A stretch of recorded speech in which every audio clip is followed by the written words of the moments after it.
So in this video, we are going to discuss an access control mechanism that we can apply on the Cisco routers. So that is named as access control list, or ACLs in short.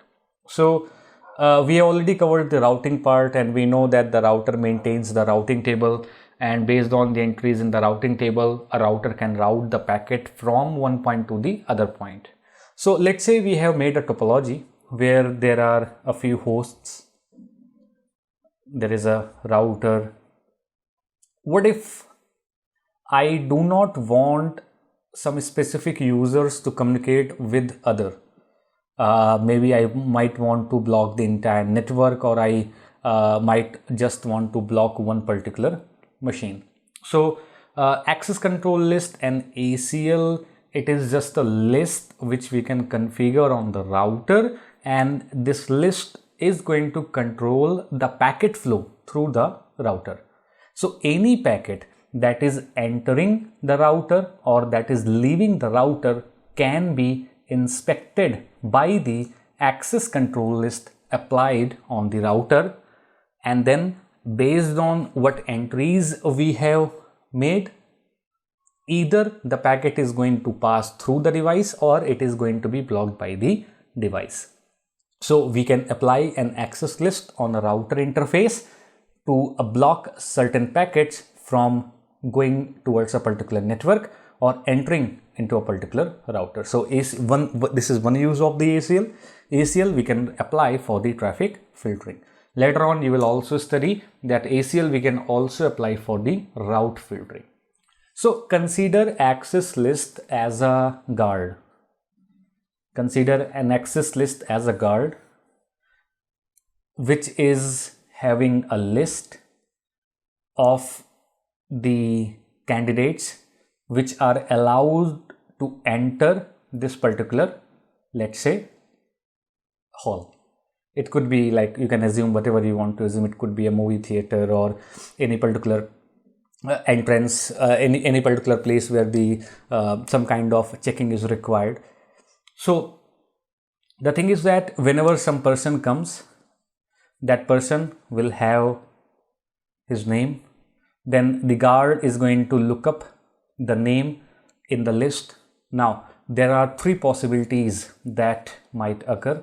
Either the name will appear on the list, it is in the list, and that person is allowed to go inside. So in that case, the guard is going to allow it.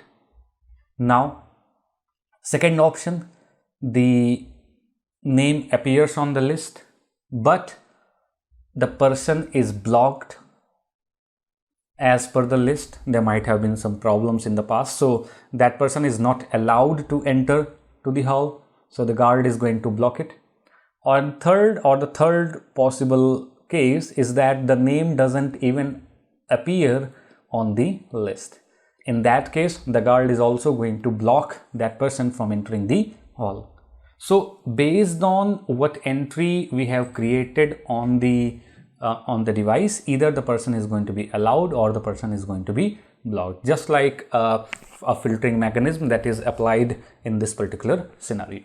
Now, when we talk about the access control list that we can create on the router, there are two types of access lists that we can create on the router for the sake of CCNA: standard and extended.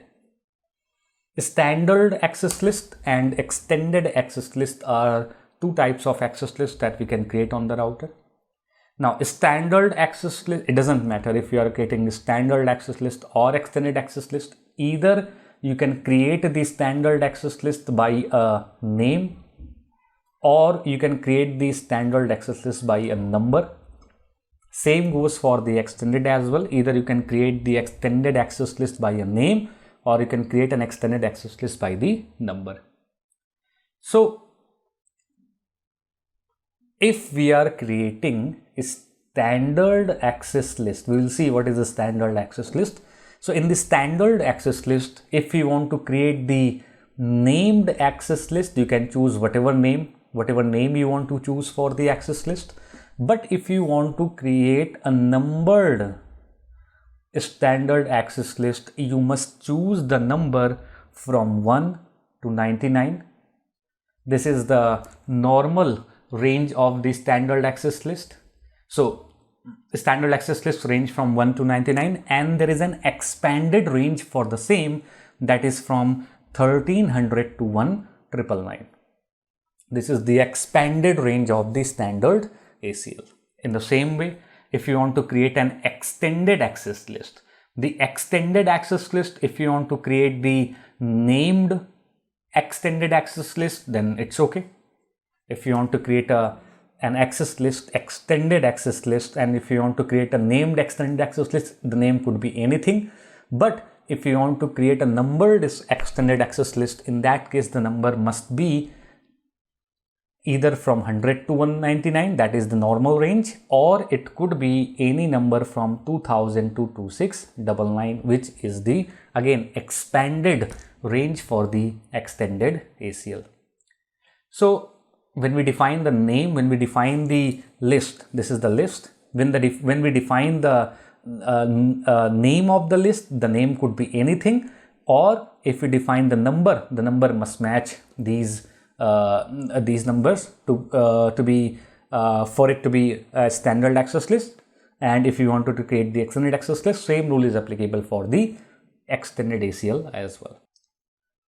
What is the difference between the standard access list and the extended access list? Remember, in the standard access list, we cannot match the packet based on a lot of criteria. We only have one criteria by which the packet can be matched, and after matching the packet, either then that packet can be allowed to go or the packet can be denied. So in a standard access list, there is only one criteria, and that criteria is IP, and that also not the destination IP, source IP to be precise. So in the standard access list, suppose you want to create the standard access list on the router. While creating the standard access list, we can only consider the source IP of the packet, which can be checked against the entry in the access control list. So in the standard access list, there is only one criteria, that is source IP, based on which the matching is done. Then if you talk about the extended access control list, in the extended access control list, we have a lot of criteria. In extended access list, we can match the packet based on the source IP, destination IP. We can match the criteria based on source port number, destination port number. We can match the criteria based on protocol number. We have other criteria as well that might be checked for the packet to be either permitted or to be dropped by the access control list. Okay, so extended access list gives us more flexibility to match the packet based on various criteria. Okay, we'll see that practically as well. Now, before creating the access list, you must choose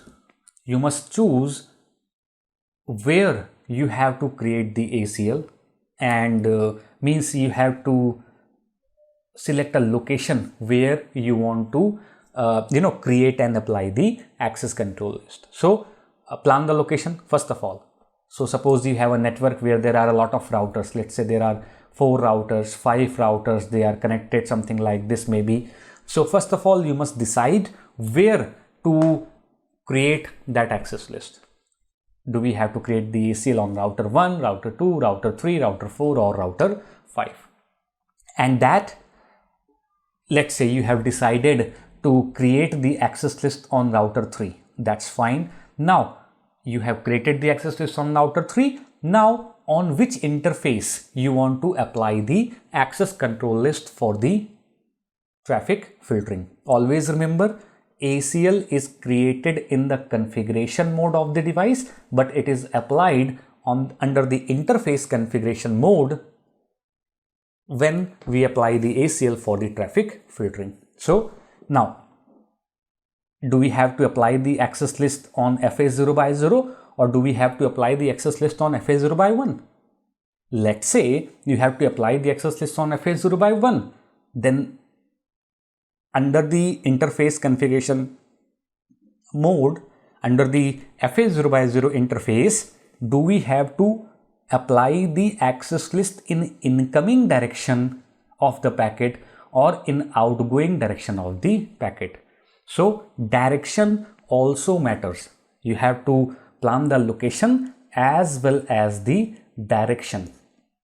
Do we have to apply the access list to check the packet in incoming direction, or do we have to apply the access list to check the packet in outgoing direction? That you have to decide first.